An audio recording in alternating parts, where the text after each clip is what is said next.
మనకు ఒక్కరోజు తినడానికి ఆహారం దొరకకపోతే చాలా కష్టంగా ఉంటుంది. మరి అదే ఒక సంవత్సరం పాటు మన దేశంలో ఒక్క పంట కూడా పండకపోతే ఏమవుతుందో ఆలోచించారా?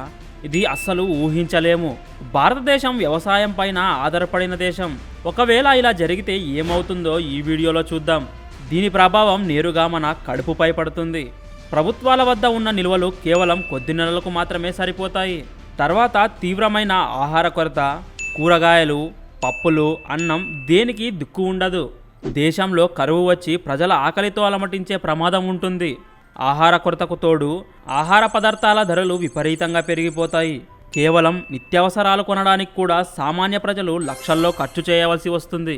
పేద మరియు మధ్యతరగతి ప్రజలకు ఆహారం అనేది పూర్తి అందుబాటులోకి లేకుండా పోతుంది.